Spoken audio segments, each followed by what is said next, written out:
kami ngayon sa rooftop ng villa. Dito kami nag-stay. At ito yung rooftop kung saan kami kumakain. So, mababait yung ating mga crew na nagsiserve ng breakfast sa amin. Kami na lang ni baby ang natira. Sa baba na sila nagpapahinga. Here, mag-stay pa ako para magmuni-muni. So, sa likod, ayan, sa harap ng rooftop namin ay meron ding mga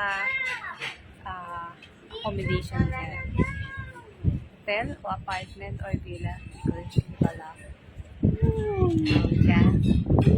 Then, ito, makikita natin, kanan natin yung beachfront ng Bora. So, kitang-kita yung dagat.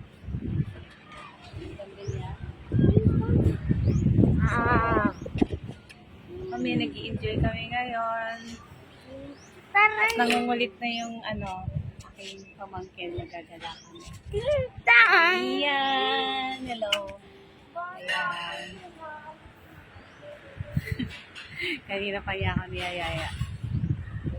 Ayan. So maggagala muna kami. And then mamayang hapon, hopefully, makapag-highland hopping kami kung meron pang available na boat. Ganda dito, guys. I highly recommend. Medyo pricey. Siguro, pricey. Pero, sulit kasi dalawa yung rooms and ganda. Ganda yung kwarto. Maganda yung place. Yan. So, karamihan ng nakikita namin dito is mga foreigners. Kasama namin sa Bira. Sa ibang room na nag-stay. So, relaxing. Yan sa baba, nakita natin yung ating mga police.